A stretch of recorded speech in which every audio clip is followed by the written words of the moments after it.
Donc un différé de 10 à 20 secondes, c'est parfait. Let's go. Bonjour à tous, bonjour tout le monde. Merci d'être parmi nous aujourd'hui sur ce webinaire CJ de Loop sur les nouveautés produits. Pour ce 17e épisode, on est une vingtaine de personnes. On va attendre un petit peu avant de démarrer. On va attendre, allez, donnons-nous 2-3 minutes avant de démarrer. À tout de suite.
Alors,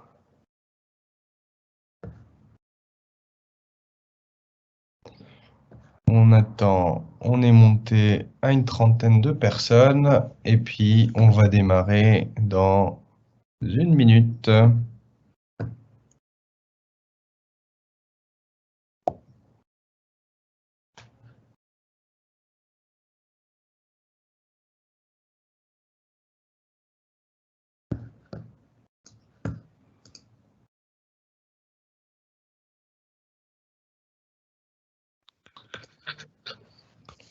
Ok. Hop. Dernière petite... allez, plus que 30 secondes. Et puis on va démarrer. Tu nous fais le décompte? Ouais, en mode Formule 1. On attend que tout le monde soit là. De notre côté, c'est bon. Du côté, on est monté à 35. Parfait. Il est 14h03. On démarre à l'heure, un peu plus, à l'heure plus 3 minutes, et puis les autres nous rejoindront. Bonjour à tous, merci d'être avec nous. Aujourd'hui, pour ce 17e épisode, l'idée aujourd'hui, c'est de vous parler de ce qui s'est passé. Ça fait depuis avril qu'on ne s'est pas vu, qu'on ne s'est pas eu. Alors, j'ai vu quelques-uns parmi vous pendant cette tournée de CJ d'honneur.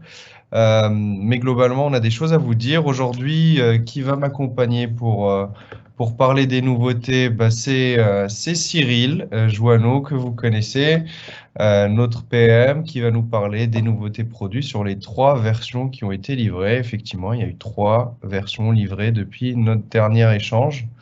On va pour ma part parler d'une évolution Microsoft 365 pour recadrer un sujet très important sur l'évolution de Loop. Et Pierre Kergal nous rejoindra ensuite pour pour nous évoquer les avancements, les différents avancements sur nos partenaires avec une annonce que vous attendiez depuis un petit moment qui se concrétise. Et j'ai envie de dire enfin. Mais voilà, donc globalement, on va démarrer par le produit. Côté logistique, n'hésitez pas, posez des questions, je répondrai moi-même, et ou Cyril ou Pierre. Il y a également Christian qui est avec nous dans le call. Il pourra répondre, on pourra lui poser des questions. Il sera avec nous. Bonjour à tous. Salut Christian. Cyril, je te laisse le mic. Ouais, bien sûr. Ok, go. Hop. C'est parti. Si tu peux me passer le petit slide d'après, Yes. ce serait magnifique. Donc, bonjour à toutes et tous. Donc, je voulais vous faire un petit focus là sur les nouveautés qu'on a livrées pendant la période fiscale. Alors, on n'a pas livré beaucoup de choses raisonnablement pour ne pas risquer de venir vous perturber en cette période qui était assez chargée pour vous. On limite toujours les livrables fonctionnels dès lors qu'ils sont assez riches pour pas qu'il y ait de risque de quoi que ce soit de perturbation. Pour autant, on n'arrête pas de travailler. Je vais déjà vous donner la vue sur ce qu'on a livré, puis après je vous donnerai un petit update sur ce sur quoi on travaille actuellement. Donc sur la partie collecte, on a retravaillé l'interface de la console de reprise de données. Donc ça, typiquement, c'est pour les reprises de données qui proviennent de CGDexpert et Quadra notamment. Donc on a revu l'écran pour que ce soit un peu plus fluide pour vous et puis un peu plus sympa au niveau design. Et on a mis aussi quelques petites options qui vous donnent un peu plus de profondeur sur l'information. Ça, Reda va nous le montrer juste après. Sur la partie RDD CGDexpert, toujours important pour vous, c'était la reprise des à nouveau détaillés.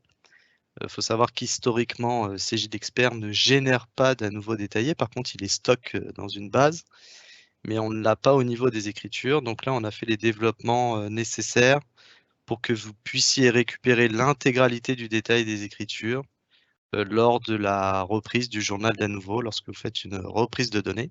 Donc ça, je sais qu'il y avait pas mal de personnes qui étaient concernées qui l'attendaient. Ensuite, sur les relevés CFONB, en fait, lorsque vous initialisez la première fois un dossier, c'est-à-dire que c'est la première fois que vous activez le service de collecte des relevés via Je déclare, par exemple, parfois il y avait une complexité dans l'ordre des relevés, c'est-à-dire que si le premier relevé était à une certaine date antérieure ou postérieure à la date suivante, il pouvait y avoir des blocages à l'initialisation. Donc maintenant, on a levé cette problématique. En fait, on gère nous-mêmes à l'intérieur de nos outils l'ordonnancement des relevés en fonction de la date. Donc ça, c'est une fois simplement au démarrage. Après, tout ça, ça suit son cours. Et on avait une petite adaptation à faire pour la première fois à l'initialisation du service. Pardon. Ensuite, on a travaillé sur les imports d'écriture. Donc, bon, ça fait déjà pas mal de nouveautés fonctionnelles qu'on livre autour des imports, que ce soit les écritures personnalisées, le TRA, le FEC. Là, on a regroupé les écritures dans un même folio. Quand vous faites des imports, il y avait certains cas d'usage où on arrivait à avoir plusieurs écritures, c'est-à-dire un folio par écriture. Donc là, on a fait un regroupement avec une limite de 500 lignes par folio pour vous permettre de retrouver un peu plus facilement l'information au sein d'un même folio, plutôt que de parcourir l'intégralité des folios. Et l'historique des imports, on l'a, alors ça, comme vous le savez, hein, ça permet, si vous faites un import FEC ou un import personnalisé, et si toutefois vous êtes trompé dans la manipulation, vous avez capacité à travers l'historique des imports de faire une annulation de l'import. Donc ça existait pour les écritures. Par contre, on ne l'avait pas fait pour les balances. On s'est rendu compte que nos clients avaient quand même besoin de cet outil pour faire des retours en arrière de balance. Donc, on a livré cette fonctionnalité. Donc maintenant, vous avez à peu près tout le périmètre de ce qui est importé dans Loop peut être annulé sur le dernier import. Donc ça, c'est pour la partie collecte. Et peut-être, Reda, on peut, avant que j'attaque le reste, qu'on regarde cette petite interface de console. Yes, exactement. Je repartage mon écran. Hop. Ouais, ça passe bien. Je vais juste prendre ma fenêtre Loop. Hop. Et la mettre sur l'écran. Est-ce que vous voyez ma fenêtre Loop qui passe? Pour l'instant, je vois le PowerPoint, moi. D'accord, ok. Moi, je vais juste repartager. Hop. C'est bon. C'est parfait. Yes. Alors, la console de reprise a été modifiée. Alors, pour les plus anciens, vous vous rappelez de comment se passait la reprise. Les plus nouveaux, bah, c'est votre interface. Qu'est-ce qui a changé dans cette interface? C'est toute la partie ergonomie. Donc, je peux sélectionner les dossiers si je le souhaite. J'ai les différents statuts qui sont séparés entre statut pivot. Est-ce que ça a été généré? Est-ce qu'il y a une erreur dans la génération, etc. Est-ce que la GED a été transférée ou pas? Selon ce qu'il y a dans le dossier. Est-ce que le Teams derrière est opérationnel? Est-ce que le dossier en lui-même est opérationnel? Quel est le responsable du dossier? Etc., etc.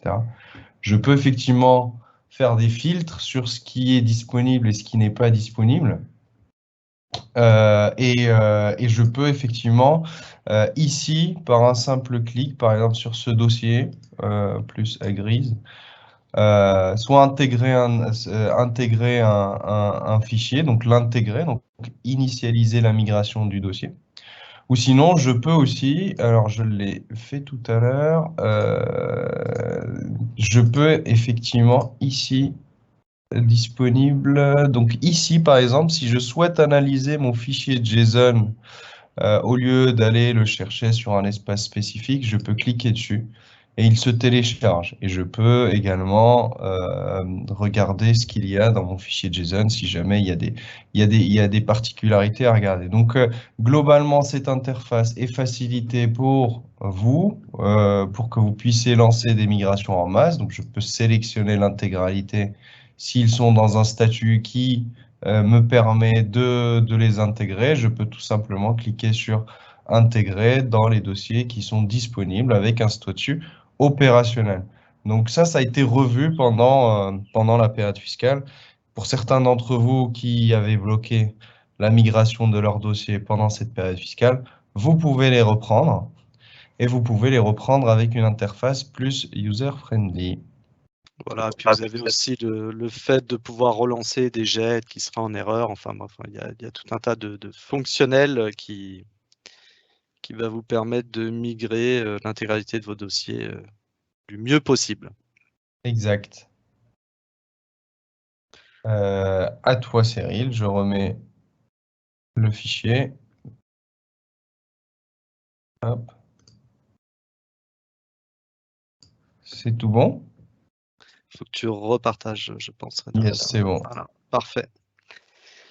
Alors ensuite, sur la comptabilisation, on a fait, la dernière fois, je vous avais présenté pas mal de fonctionnalités. On a déverrouillé des sujets sur la génération des écritures de virements et prélèvements. Il nous restait une partie. On avait certaines écritures que lors de la génération du fichier CEPA qui étaient impactées en fait sur la date d'échéance dans le passé. Donc il y avait un petit micmac sur la génération de l'écriture. Donc tout ça maintenant c'est parfaitement calé.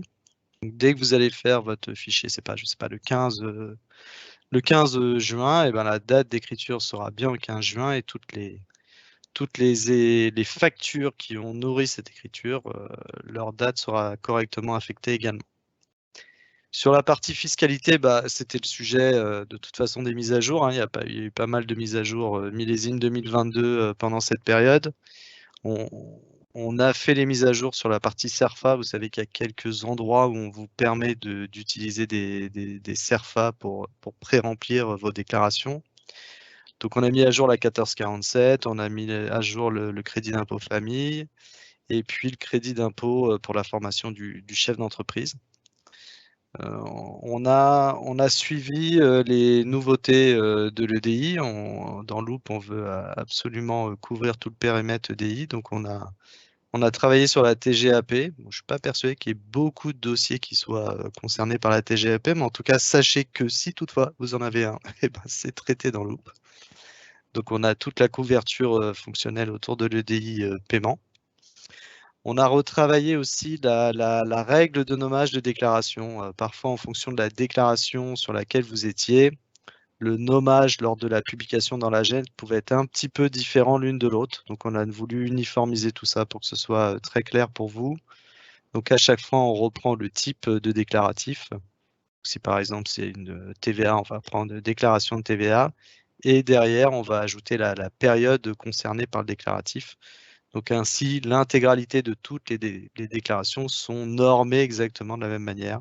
Il y avait quelques petits différentiels, donc on a fluidifié tout ça.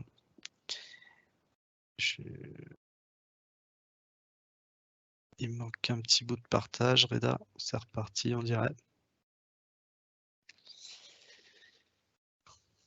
Parfait, parfait. Et ensuite, sur la partie gestion du cabinet, bon là c'est pareil, on a fait surtout des mises en place de contrôle, hein. C'est-à-dire que typiquement, lorsque vous avez on vous demande le paramétrage du compte administrateur SharePoint au niveau du cabinet. Parfois, si vous aviez changé de mot de passe ou il tombait à expiration, là maintenant, dès que vous allez rentrer dans l'interface de la console cabinet, vous serez alerté. On fait un contrôle si le compte qui est paramétré est bien fonctionnel pour vous prévenir au cas où s'il y avait eu un changement côté administrateur mais qui n'avait pas été fait dans votre interface cabinet.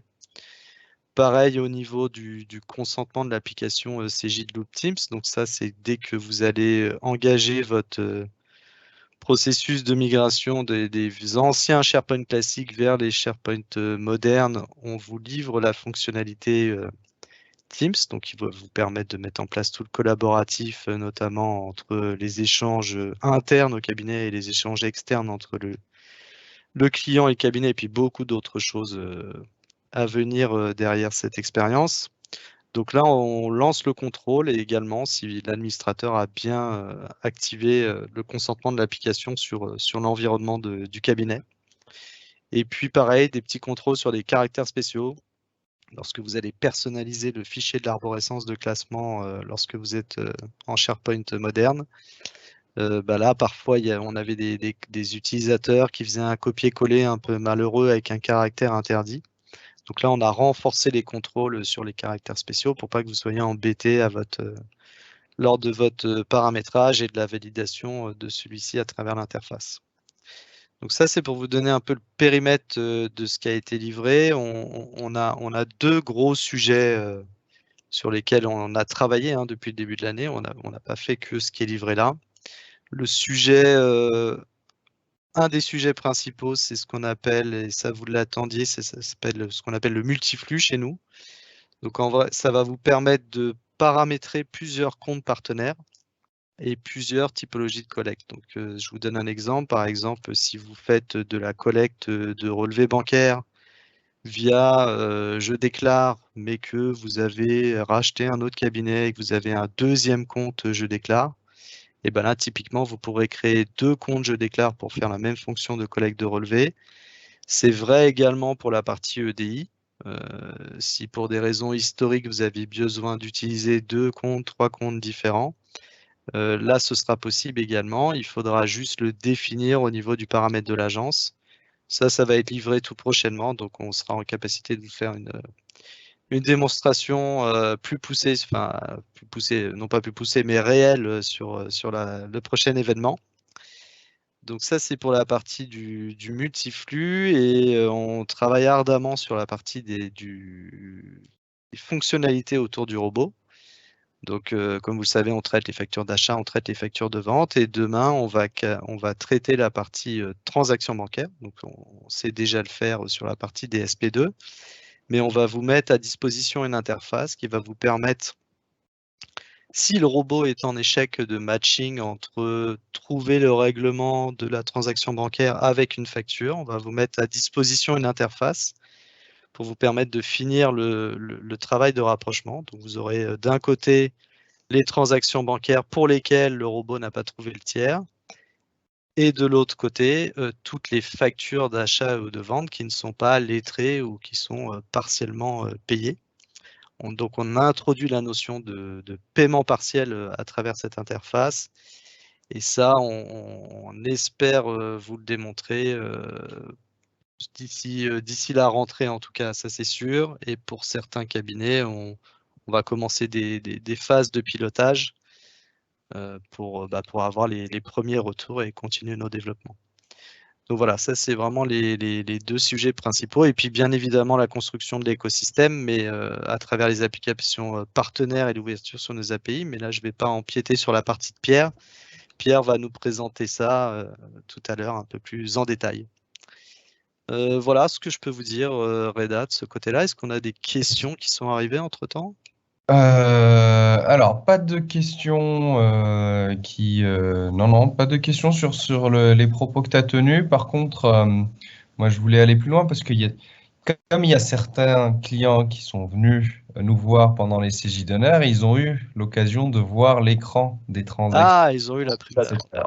Donc, ce que je propose, c'est potentiellement de montrer cet écran pour illustrer tes propos qui sont effectivement dans une phase de finalisation, comme ce que je montre pendant le CJ d'honneur. Donc, globalement, pour illustrer les propos de Cyril, si je partage, hop, normalement, vous devez voir à l'écran là maintenant.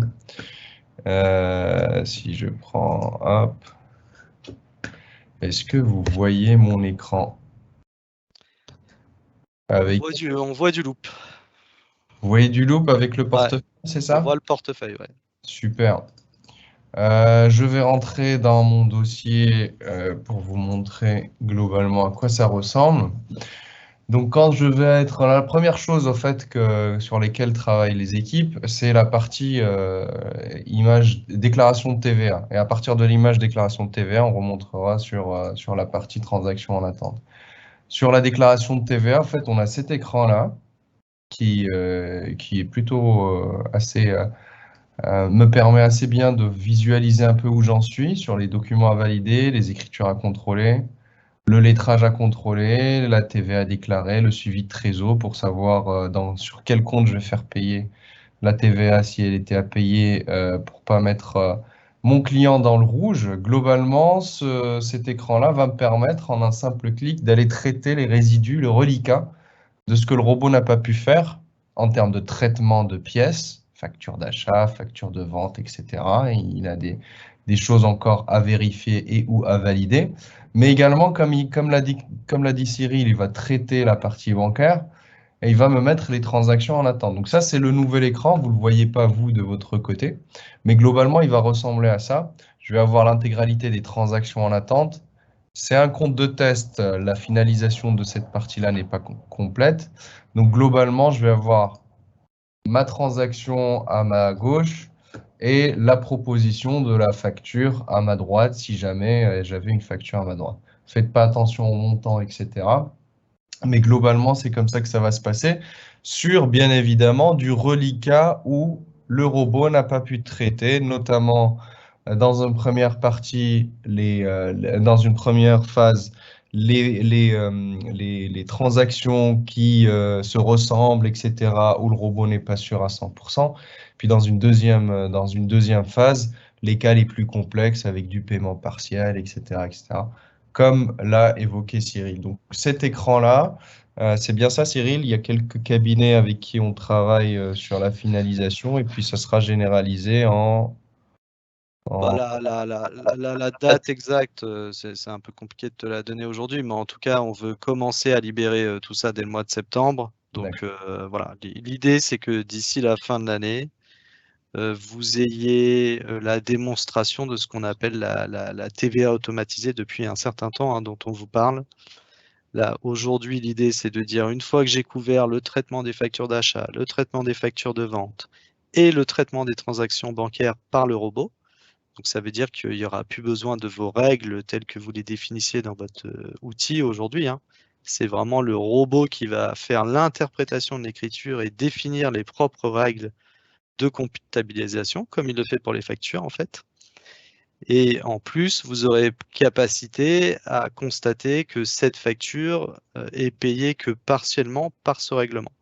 Donc tout ça, ça va nous emmener à l'expérience 1 de l'automatisation de la saisie, c'est-à-dire qu'elle sera prise en charge pour majeure partie par le robot. Il restera toujours un petit reliquat qui sera à la charge du collaborateur.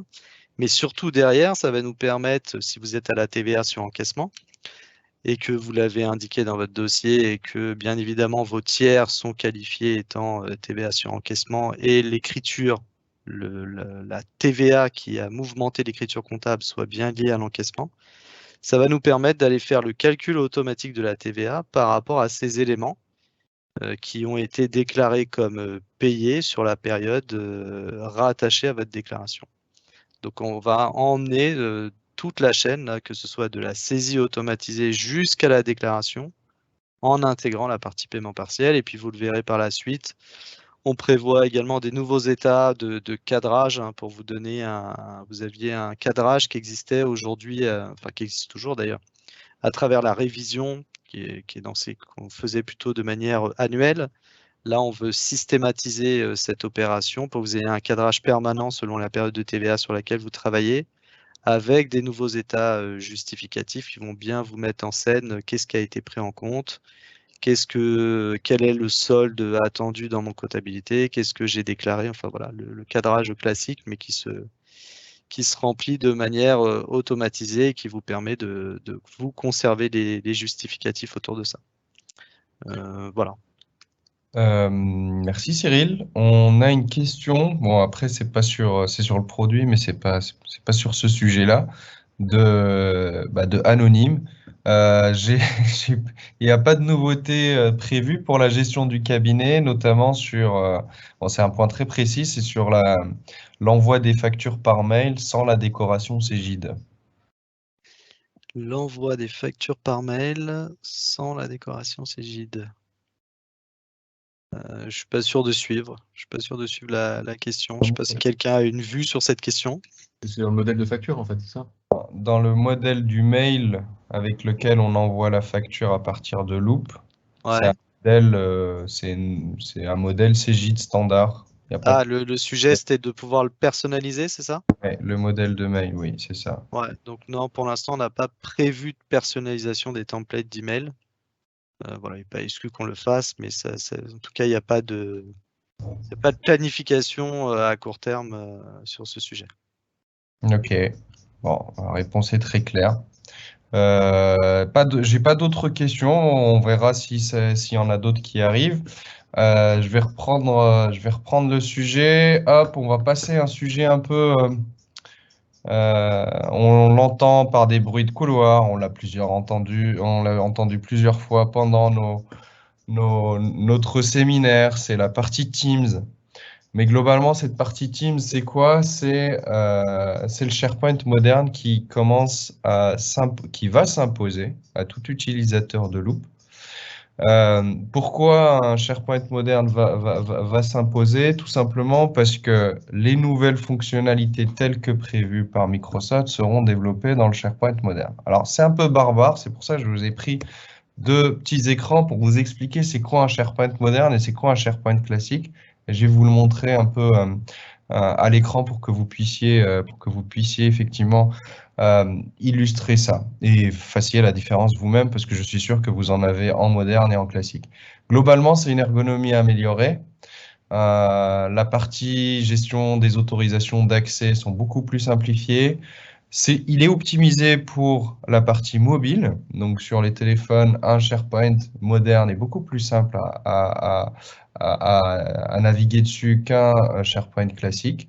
La partie derrière un SharePoint moderne, il y a toujours un groupe Office 365 qui permet et qui facilite l'attribution des droits des accès. C'est pour ça que je vais revenir sur ce que vous avez entendu à propos de la teamsification qui s'impose de plus en plus sur Loop. Et bien évidemment, l'intégralité des mises à jour et des nouvelles fonctionnalités que Microsoft délivrera, ils vont la délivrer sur cette partie, sur ce SharePoint moderne. Globalement, vous avez les deux. À gauche, vous avez le classique et à droite, vous avez le moderne. Ce que ça donne réellement côté Loop, je vais vous prendre un SharePoint moderne. Donc, le SharePoint moderne, c'est celui-ci. Il est composé de la bibliothèque documents qui reprend un peu l'arborescence Teams tel que c'est fait pour tous ceux qui ont activé leur plateforme à partir de 2022, à savoir avec la partie Teamsification qui était devenue obligatoire. Si je reprends un autre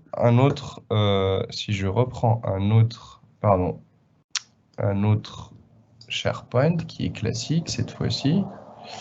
Voilà. Donc ça, c'est le moderne et ça, c'est le classique.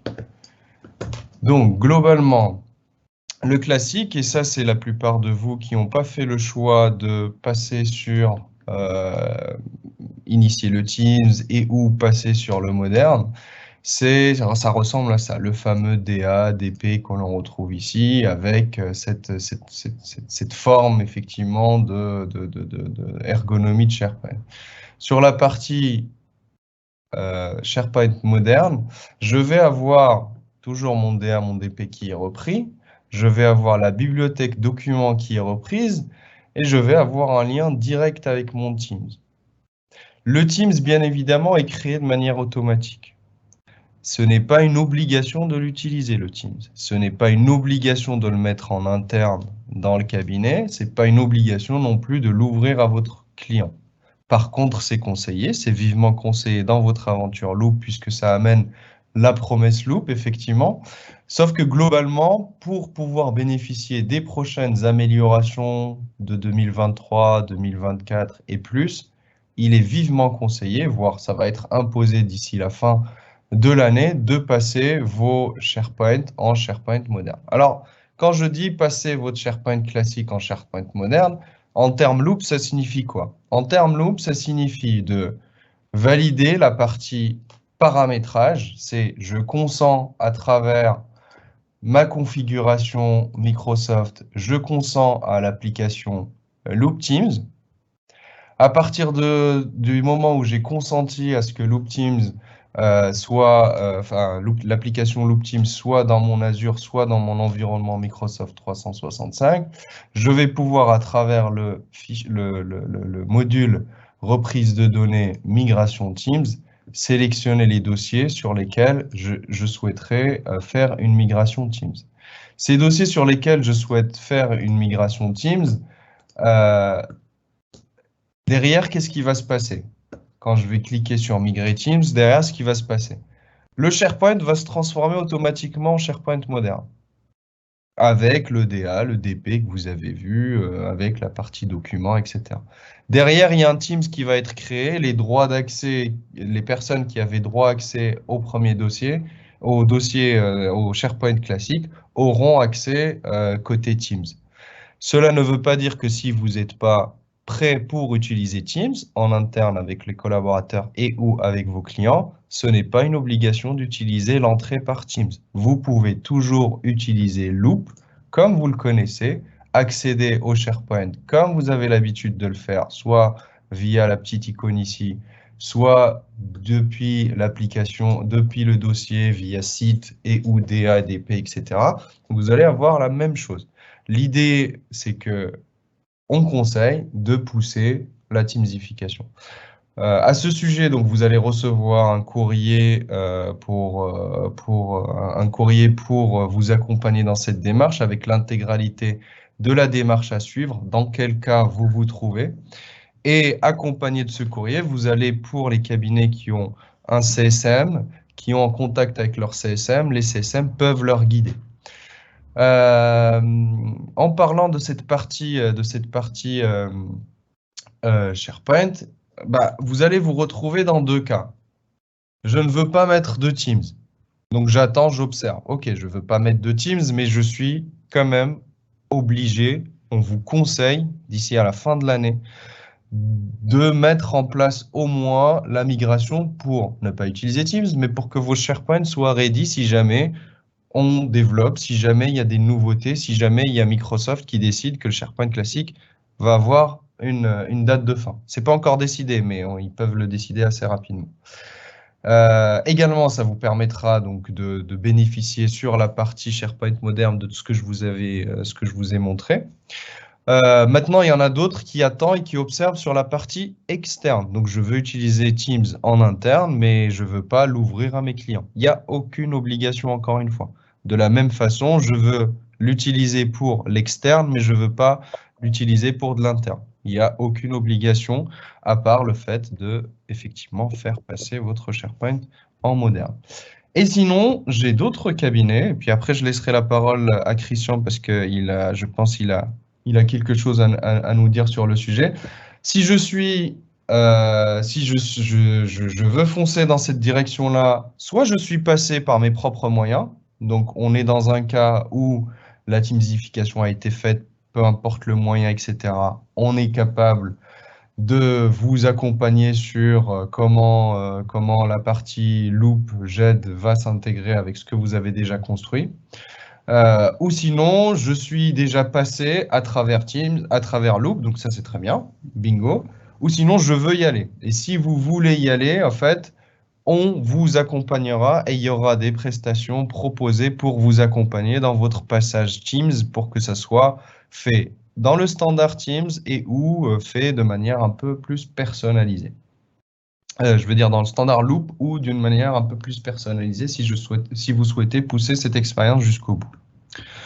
Voilà, Christian, tu voulais rajouter quelque chose? Oui, non, je voulais juste préciser deux petites choses, Reda. Oui. Donc, le format classique du SharePoint n'est plus maintenu par Microsoft, Ah, clairement. D'accord? Donc, par contre, il y a pas, ils ont pas noté d'incompatibilité pour l'instant, mais ça, ils le maintiennent plus depuis que Modern est sorti. Ça fait maintenant 5 ans. Donc, moi, je vous conseille vivement de faire le passage parce que c'est juste de tenir à jour votre système d'information pour que vous ne vous trouviez pas dans l'urgence à un moment donné. Et on a des nouvelles fonctionnalités qui vont arriver, certainement au niveau du rendez-vous de bilan dans Teams, etc. Ça serait mieux que vous soyez prêt pour pouvoir les utiliser que dans l'incapacité de le faire. Donc, je pense qu'on va être obligé de nous lancer la migration automatique de l'ensemble des SharePoint à partir de 2023 si elle n'a pas été faite, parce que ça va empêcher le fonctionnement correct de lui. Je vais juste insister un peu plus, Reda, sur l'urgence. oui. Normalement, la fonction, elle est dépréciée déjà depuis quasiment 9 mois maintenant. Donc, il faut vraiment faire l'action. Ça n'engage à rien. Ça vous permet juste d'être en conformité et d'avoir fait les mises à jour. Ce qui me semble la moindre des choses du point de vue sécurité et maintenance de votre système d'information. Voilà. Merci, merci Christian. Il y a quelques questions qui ne concernent pas forcément la teamsification, mais je suppose que ça va arriver petit à petit. Il y a comme un petit décalage entre ce qu'on présente et les questions qui arrivent. C'est plus sur la partie du robot comptable et les services collaboratifs activés pour les clients.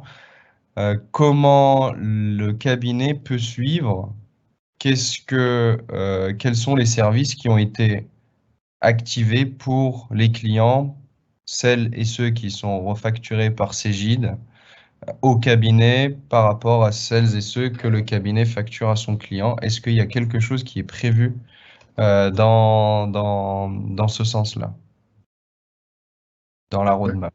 Moi, on m'a posé la question effectivement plusieurs fois déjà. J'ai difficilement compris la question, Ada, mais Globalement, comment je fais pour suivre ma consommation du collaboratif, moi, cabinet, par rapport à ce que Cegid me facture? ah d'accord, ok. Donc là, c'est de corréler ce qui est facturé par rapport à ce qui est consommé, quoi, en fait, à travers l'application. On y Oui, travaille. et puis de déployer, Cyril, aussi, de voir quels sont les services qui sont déployés, où et pour qui, pour quel dossier, en fait. Ouais, tout à fait. Donc j'ai plusieurs éléments de réponse. Le premier, de regarder l'alignement entre la facturation et les métriques qui ont servi à la facturation. On a un travail de fond sur le sujet qu'on a engagé avec les équipes. Ça touche quand même beaucoup de gens chez Cegid. Ça passe par à peu près tous les services. Donc on est en train de faire un alignement de notre présentation à travers les métriques qu'on transmet et ce qu'on vous proposera à l'écran. Donc vous aurez une nouvelle interface qui vous permettra de comprendre le nombre de dossiers pour lesquels il y a un service collaboratif et sur la période concernée, combien de dossiers collaboratifs ont été facturés, si c'est le sujet, mais ça peut être aussi d'autres sujets que la partie collaborative. Voilà. Et ensuite, sur la consommation globale, sur la vue, on va dire, sur le portefeuille global du cabinet, là, on travaille sur un nouvel outil qui va vous permettre de bénéficier d'un agrégat de ces informations qui devrait arriver tout début 2023. On va vous confirmer la date une fois qu'on sera un peu plus sûr de nos avancées. Et là, vous aurez des éléments de réponse qui ne seront pas que ceux-là, qui seront aussi, par exemple, une question qui nous est souvent posée, comment est-ce que je vois de manière globale l'activité de mon cabinet sur mon flux EDI, par exemple. Donc là, vous aurez de la même manière un endroit qui va vous centraliser l'information pour vous donner un pilotage de la production, que ce soit un peu plus macro si c'est niveau chef d'entreprise ou un peu plus en dessous si c'est manager et encore en dessous si c'est sur la partie production du collaborateur. Donc ça, on va éclaircir tout ça au niveau communication pour vous, pour que vous ayez une meilleure visibilité sur ce qui va bientôt arriver. Mais en tout cas, on a bien adressé le sujet. Donc les questions sur Teams commencent à affluer, Cyril. Une question qui parle sur les clients, les cabinets qui utilisent déjà Teams avec leurs clients en parallèle de Loop. Alors là, il y a deux sujets. C'est un cabinet qui utilise déjà Teams pour lequel il n'y a pas eu encore le dossier Loop de créer. Donc dans ces cas-là, il y aura un accompagnement qui doit être fait pour qu'on puisse vous permettre de raccrocher une équipe Teams entre guillemets déjà existante à condition que vous n'ayez pas créé votre dossier sur Loop. Donc là, le raccrochement des wagons sera assez simple à faire. Par contre, si vous aviez été précurseur et que vous utilisez Teams depuis 3 ans, 4 ans et qu'on n'avait pas encore, nous, livré la fonctionnalité à travers CJLoop, là, il va falloir un accompagnement pour qu'on puisse arriver à faire en sorte que on puisse rattacher une équipe sur un dossier qui est déjà créé, en fait. Donc là, on a un niveau de difficulté supplémentaire. Ça passe sans doute par un accompagnement d'un partenaire pour aider sur cette partie-là. Mais d'une manière générale, si le dossier n'est pas créé, il n'y a pas de problématique à rattacher votre équipe. Et si vous lancez directement la migration depuis les outils de migration de Loop, bah là, de toute façon, tout se fait automatiquement. Donc, il n'y a pas de sujet, quoi.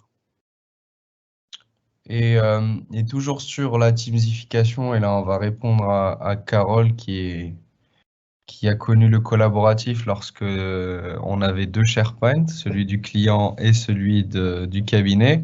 Comment ça se passe dans le cas de ces clients-là qui étaient les premiers à rejoindre l'aventure? Bah, aujourd'hui, il faut savoir que on a des cabinets qui avaient en effet des clients qui utilisaient leur propre SharePoint à eux, auquel ils avaient souscrit sur un abonnement préconisé par Cegid.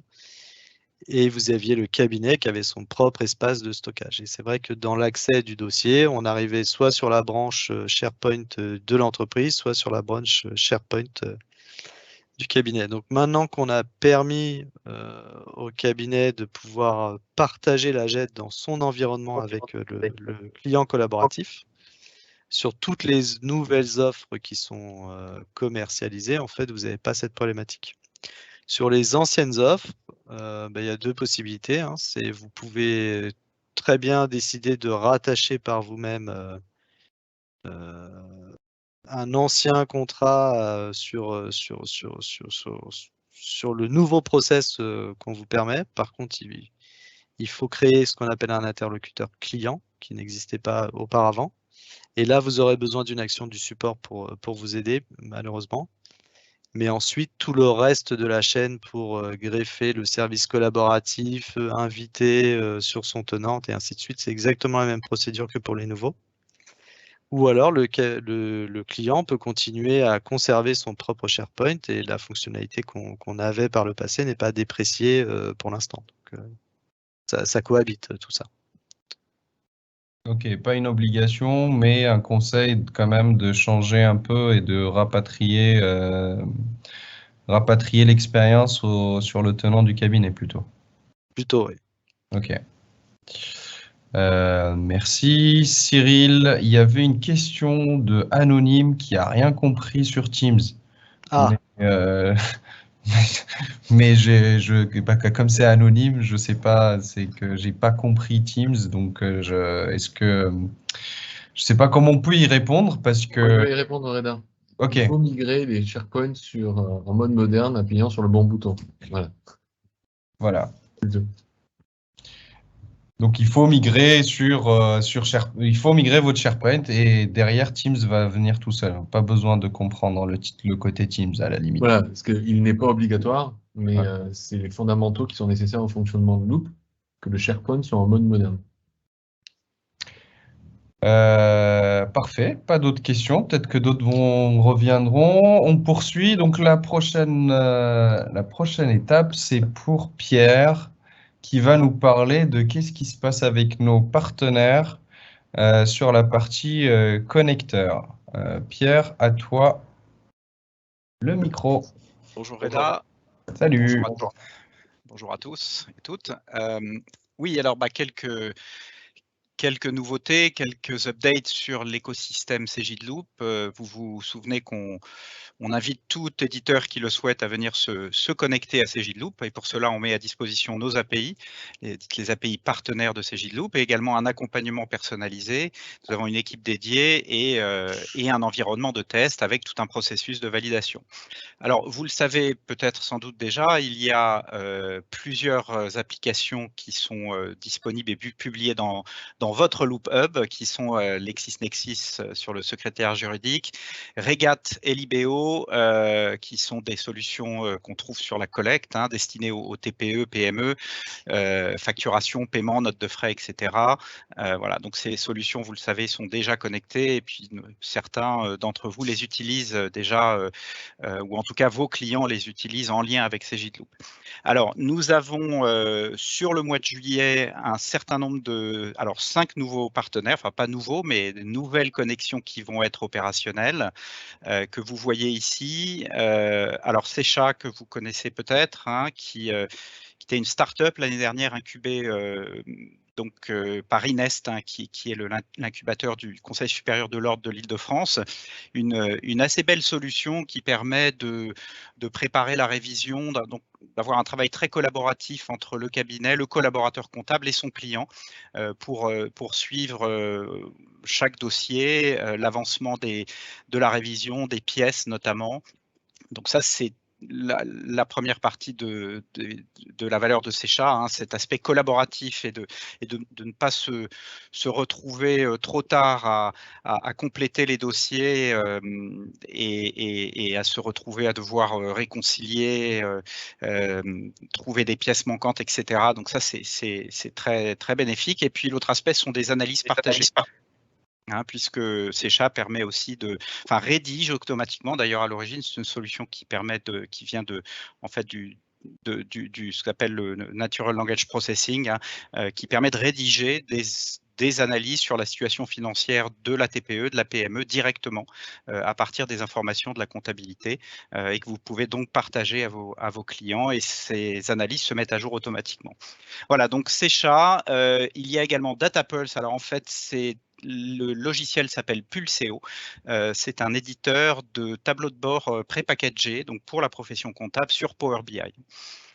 Emasphere, que vous connaissez tous, j'imagine, un tableau de bord pilotage, Ingénéo pour la pré-comptabilité, et puis RCA également que l'on connaît tous, bilan imagé, pilotage. Alors, peut-être deux dernières choses sur ces nouveaux éditeurs. Alors, comme vous le savez, nous, on met à disposition toutes nos ressources et notre accompagnement, et on est tributaire des délais, des plannings, des disponibilités de ressources côté éditeur. Et puis, en parallèle, on collabore avec eux pour optimiser l'expérience pour vous et pour vos clients.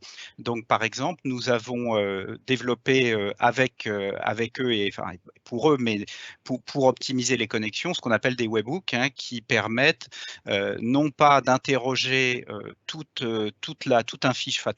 une fiche client ou l'ensemble des écritures d'un dossier en export, mais d'interroger uniquement le différentiel.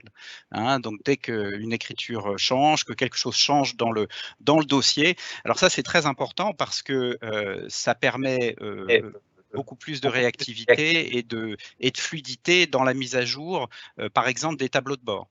Donc, si certains d'entre vous développent des missions de DAF externalisé ou de pilotage en temps réel de l'activité de votre client TPE-PME, et ben cette technologie-là est très intéressante parce qu'elle garantit d'avoir une information beaucoup plus rapidement à jour. Donc, c'était important de faire ce travail avec ces éditeurs en collaboration avec eux. Et le deuxième travail que nous avons mené, qui est en cours de finalisation, alors je pense notamment à RCA, qui est le développement d'une nouvelle API de récupération de balance. Voilà, donc c'est pour ça que RCA, qui devrait être, je crois, disponible peut-être courant fin juillet ou sur le mois d'août en tout cas, et ce qui permettra de vous apporter, enfin en tout cas pour les cabinets qui utilisent RCA, une expérience optimisée. Alors, si on regarde un petit peu plus loin, donc on a parlé des 3 éditeurs déjà connectés, des 5 qui vont arriver courant juillet, en tout cas été, en cours de développement. Alors, vous en voyez un certain nombre.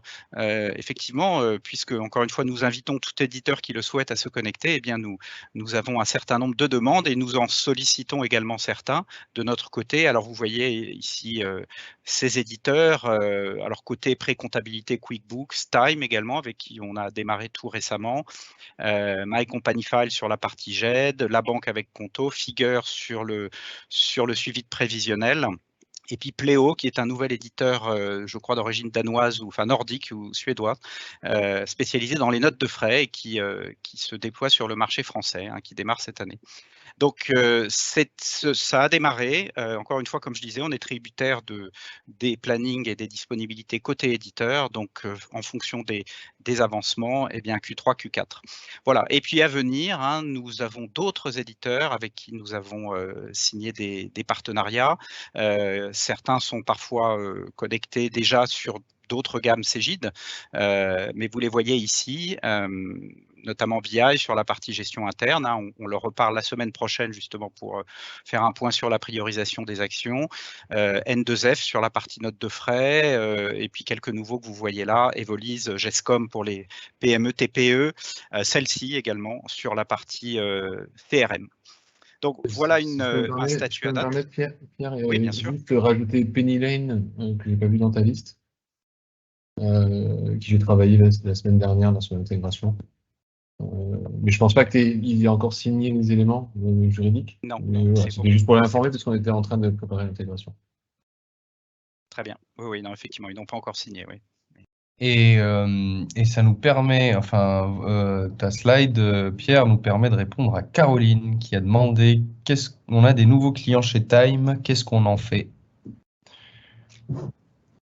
Des nouveaux clients chez Time. Alors, je vais peut-être déférer à Christian, puisque je sais que les travaux d'interconnexion ont démarré tout récemment, je crois il y a une dizaine de jours ou 15 jours, hein, Christian. Ouais, en tout cas, c'est encore frais. Mais voilà. il faut leur poser la question, en fait. Il faut leur demander quand est-ce qu'ils vont livrer le connecteur, en fait. C'est ça. Caroline, il ne faut pas hésiter à dire à Time ou vos clients disent à Time d'accélérer de leur côté le connecteur. Globalement, c'est la posture qu'il faut avoir, puisque tous ceux qui sont ici illustrés, la majeure partie des travaux sont de leur côté, du côté partenaire. Voilà, j'espère avoir répondu. Après, il y avait une question, mais c'est plus une problématique sur... Donc, Caroline nous dit que c'est fait, donc elle en a parlé à Time. Espoir que ça va accélérer les choses. Parfait. Claire. Oui, alors ce slide, vous l'avez peut-être d'ailleurs vu encore récemment au Cegid en Air, hein, c'est une autre manière de représenter cet écosystème qui est le vôtre et celui de vos clients. Donc, où se situe dans la chaîne de production comptable. Donc là, on n'est que sur la chaîne de production comptable. C'est pour ça que, par exemple, vous ne voyez pas BI, hein, qui est plutôt sur la gestion interne, le pilotage du cabinet. Mais en tout cas, c'est une manière de représenter où se situent ces éditeurs. Donc, comme vous le voyez, beaucoup sur la collecte, bien entendu, et puis sur la partie restitution. Peut-être je signalerai, parce que celui-là n'a pas de connexion requise avec Cegid Loop, c'est Harvest, qui est un spécialiste de la gestion de patrimoine. On parlait tout à l'heure des nouvelles missions, DAF externalisé, pilotage. Harvest est une société qui propose des solutions clés en main pour vous, les cabinets de gestion de patrimoine, pour démarrer sur certaines gestions, création de holding, préparation de retraite, etc., optimisation. Voilà. Et je crois qu'il y avait une annonce effectivement que l'on voulait faire, Reda, pour... Exactement, pour certains parmi vous qui l'attendaient, qui nous le demandaient depuis un certain moment, c'est la partie interopérabilité entre Cegid-Loop et Cegid-Devis-Facture. Donc Cegid-Devis-Facture, effectivement, beaucoup d'entre vous s'interrogeaient sur pourquoi on ne le fait pas. C'est à quel moment on allait le sortir. C'est que c'était plutôt cette question-là auquel vous attendez une réponse. Donc c'est bon. Les premiers jets de test démarrent. Donc le dev est quasi fini. Il y a quelques bugs donc qui sont en train d'être corrigés. Les tests sont en cours. Et la promesse, c'est de le rendre disponible en octobre 2022. Alors, il se peut, j'ai un pré-échange avec Cyril, il se peut que ça soit avant, mais on ne prend pas de risque. C'est octobre 2022, les deux applications seront connectées. Maintenant, vous pouvez, dès maintenant, si vous souhaitez proposer des outils qui sont un outil à vos clients qui est FactureX Ready, où vous voulez déjà commencer l'approche de la mise en place de facturation électronique, d'outils de facturation à vos clients, vous pouvez mettre Cegid-Devis Facture et à partir d'octobre, il sera directement connecté avec Loop. Comment il sera connecté? Cyril, tu voulais rajouter quelque chose? Non, je vais dire que octobre, c'était bien, parce que si ça sort avant, tout le monde sera content. Donc voilà. On commence maintenant à avoir l'habitude. Donc, du coup, comment ça va se passer? L'idée, c'est qu'on importe les pièces et les écritures dans Loop. Je prescris le service à travers l'actu, le portail cegid.com. La TPE va sur le portail, souscrit au service sur cegid.com. La TPE, à travers Cegid-Devis Facture, invite son expert comptable sur Loop. Côté cabinet, ce que vous avez à faire, c'est dire pour ce dossier-là, je le rajoute déjà au Loop Hub. Donc, j'ai rajouté Cegid-Devis Facture sur le Loop Hub. Et sur le dossier, en l'occurrence, je sélectionne le service Cegid-Devis Facture. Et ensuite, sur Cegid-Devis Facture, ce que j'aurai à faire, moi en tant que client, c'est juste cliquer sur le bouton comptabiliser. Et ça envoie les pièces et les écritures dans le dossier concerné. C'est le principe. Les devs sont quasiment finis. Là, il y a plutôt du recettage Ouais, c'est de la phase de test là, qui reste. Et du coup, la promesse, c'est octobre 2022. Et comme le dit très bien Cyril, si ça sort avant, on n'en sera qu'encore plus heureux. Donc ça pourrait répondre à tous ceux qui, pendant les derniers webinaires, ont posé cette question-là. Voilà, on a répondu à Caroline. Et voilà. Est-ce que tu voulais rajouter quelque chose, Pierre? Non, je pense qu'on a fait le tour, mais en tout cas, il est peut-être déjà temps pour les cabinets qui le souhaitent de mobiliser les clients TPE, PME sur Devis Facture, hein, puisque on est sur un timing maintenant assez court, hein, donc n'attendez pas octobre. C'est peut-être ça le message pour ceux qui le souhaitent. Ça marche. Merci Pierre. Reda, juste une seconde. On n'a pas parlé de Silae dans les slides. Oui, c'est un sujet. Oui, effectivement, on n'a pas parlé de Silae sur les slides. Tu veux le présenter ou? Bon, comme tu veux. Ok, bah écoute, vas-y. Donc, en fait, si vous souhaitez créer la connexion avec les API entre Loop et Silae, pour votre information, cette connexion existe et est utilisée par KPMG depuis au moins 5 ou 6 ans. Il faut on a bien creusé le sujet et en fait, Silae a un peu changé sa méthode. Donc maintenant, il faut que vous créiez un contrat directement avec Silae. Donc il faut prendre contact avec eux. À ce moment-là, ils vont vous donner des éléments qui vont vous permettre, à travers ce contrat, d'autoriser les API dans Loop. Alors, ça fonctionne, c'est opérationnel. Donc, si vous signez le contrat avec Silae, demain, vous pouvez connecter Loop et Silae. Sachez par contre, ce qui a changé, c'est que les API sont payantes maintenant chez Silae. Donc, il faut vous renseigner auprès d'eux en fonction de vos tarifs, etc., pour savoir combien ça va vous coûter. Voilà, c'était pour conclure le sujet Silae. Donc, nous, on est connecté à eux. Ça fonctionne, c'est opérationnel aujourd'hui sur plus de 15 000 dossiers qui tournent quotidiennement. Maintenant, il faut que vous enclenchiez des relations avec eux pour activer cette connexion. Donc, appeler Silae pour déclencher le processus de connexion. Ok, moi je vais conclure cette partie par une date. Cette date-là, c'est le 4 juillet, c'est le lundi 4 juillet. Ça se passe où? Ça se passe à Paris, au Trocadéro Business Center. Quand le lundi, oula, c'est le lundi 4 et non pas 14 juillet, excusez-moi pour la faute. De quelle heure? De 9h à 16h. Je viens de me rendre compte quand c'est affiché en grand, on se rend compte. On rencontrera qui? On va rencontrer la direction. On aura le plaisir d'avoir Pascal Houillon, le PDG de Cegid, avec nous pendant un peu plus d'une heure. On aura l'intégralité des personnes qui bossent au produit, l'équipe de Cyril, l'équipe de Christian. On aura l'équipe du marketing avec Pierre, Romuald, etc. On aura les CSM et les représentants du Customer Care.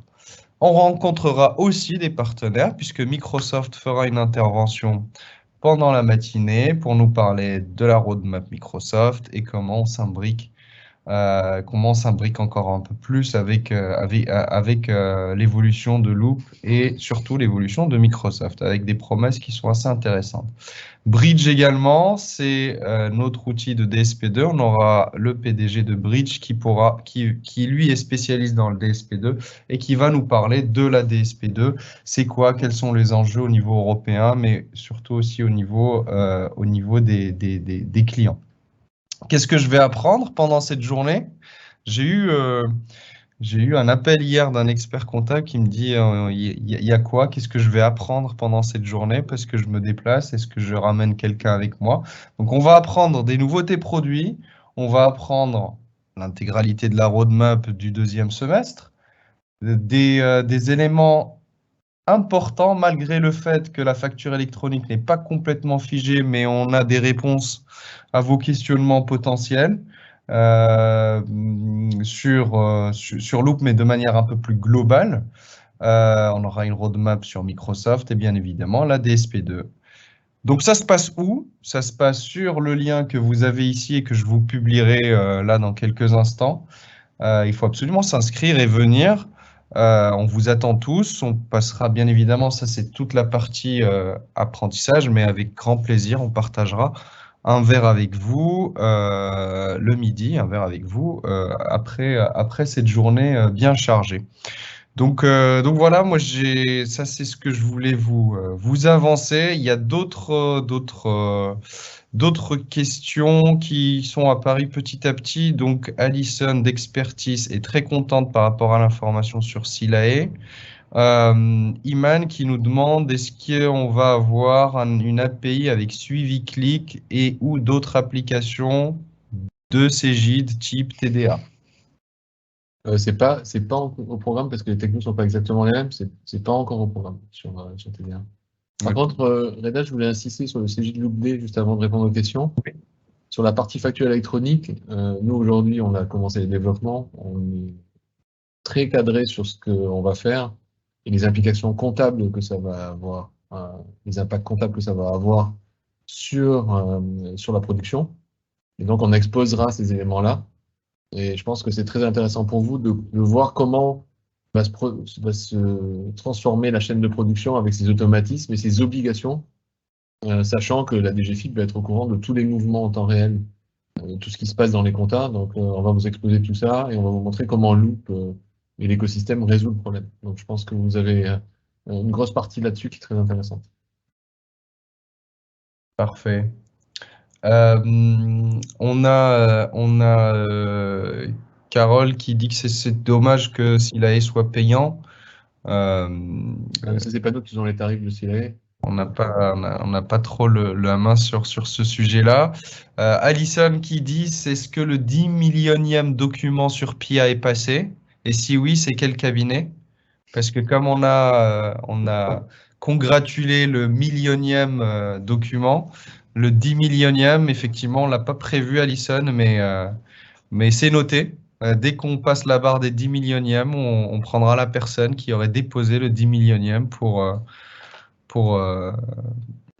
aller vers lui et puis lui proposer la même chose que celui qui a eu le millionième. Est-ce que CJ de Loop Pay est pas possible de suivre le CJ de Loop Day à distance? Non, on est désolé, la partie broadcast, enfin la partie transmission avec caméra, etc. sera compliquée. C'est pourquoi on a prévu depuis 2 mois à l'avance pour que les personnes puissent s'organiser avec une plus grande salle pour que tout le monde puisse être là. Mais on est vraiment désolé. Sinon, rapprochez-vous de votre CSM pour avoir les informations qui ont été échangées, notamment sur la roadmap, les factures électroniques, les nouveautés produits, pour qu'ils vous fassent un retour. Et de toute façon, le contenu de la journée vous sera diffusé, via PDF, via PPT. Et Alison, bah, rendez-vous le 7, donc c'est très bien, on se voit le 7 à Paris. Super. Merci beaucoup. N'oubliez pas, alors, dernière petite chose, avant de vous laisser, c'est les webinaires sur les nouveautés tels que celui-ci, c'était le 17e, le prochain, il n'est pas encore programmé, mais on reviendra vers vous très vite dès qu'on aura la date, avec les nouveautés. Par contre, la web formation gratuite est prévue début juillet, je pense, c'est le 5 ou le 6 juillet, juste après le Loop Day. Donc 2 heures de formation avec Victor et ou Franck sur les nouveautés, sur des sujets particuliers. Et il y aura un gros focus, je pense, sur la partie Teams. Donc n'hésitez pas à vous inscrire et ou à inscrire les collaborateurs qui seront intéressés. Voilà pour moi. Merci à tous pour votre écoute. Merci messieurs pour l'animation. Merci Reda, merci à toi. Merci à vous. Avec grand plaisir et je vous donne rendez-vous à la prochaine date que je connais pas, mais que dès que je connais, on vous l'enverra. Mais c'est juillet ou septembre, ça, j'imagine. Voilà, c'est soit juillet, soit septembre. On va voir avec Cyril si on a beaucoup de contenu pour juillet. Et sinon, ça sera septembre. Ok, merci, Surtout Reda. si on a suffisamment de présents pour juillet, parce que bon, Ah oui, les vacances, quoi. C'est vrai. Ok. Merci à vous tous. Merci à tous. Merci, Bonne soirée. journée. Au revoir. Bonne soirée. Au revoir. Journée. Hop.